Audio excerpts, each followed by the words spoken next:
మృత్యును జీవనంబు ఇవి మేదిని లోపల జీవకోటికి సతతము సంభవించు సహజంబిది.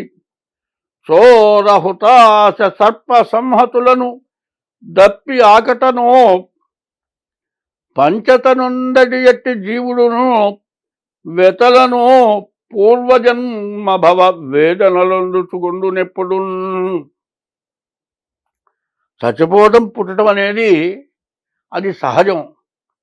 పుట్టకెట్టా ఉందో చావెట్టా ఉందో, చావెట్టా ఉందో మళ్ళీ పుట్టకెట్టాగా ఉంది. కానీ ఇవన్నీ జరుగుతుండేది సహజం. దాని గురించి ఆలోచించాల్సిన అవసరం లేదు.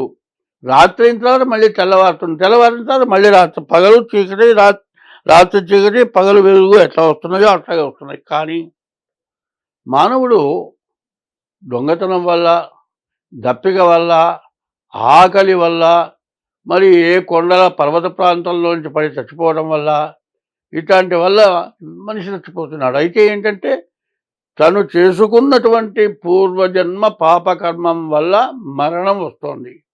ఆ మరణం వల్ల రకరకాలైన సమస్యలు, బాధలు పడుతూ ఉన్నారు. కాబట్టి ఓ భగవానుడా, నిన్ను ప్రార్థిస్తోంది ఎందుకయ్యా అంటే,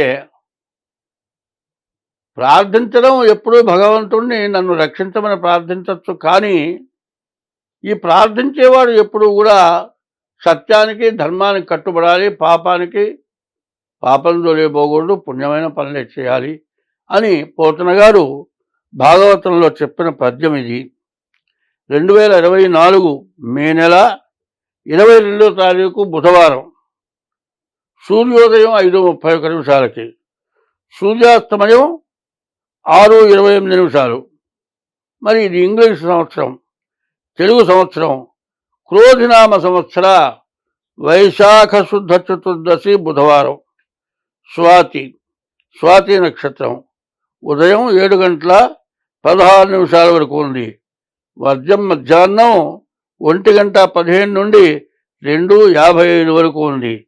మరి ఈ రోజున బుధవారం బుధుడికి ప్రీతైనటువంటి రోజు. స్వాతి విశాఖాస్త్రయోస్తుల, మరి విశాఖాస్త్రయోస్తుల తులా వృషభయోర్భృగు, ఇది కూడా అమ్మవారికి ప్రీతైనటువంటి రోజు. పైన బుధవారం బుధుడికి ప్రీతైన రోజు, బుధవారం విష్ణుమూర్తికి ప్రీతైన రోజు. విష్ణుమూర్తిని, అమ్మవారిని పూజించడానికి చాలా మంచిది. ఈ వైశాఖ మాసం ఎప్పుడు కూడా, వైశాఖ మాసం మొత్తము, నెల మొత్తం విష్ణుమూర్తిని పూజించడానికి చాలా మంచి రోజులు. కాబట్టి ఈ రోజున నిద్ర లేచిందిలగాయతూ మరి విష్ణుమూర్తిని, అమ్మవారిని పూజించడం చాలా విశేషం. స్వస్తి.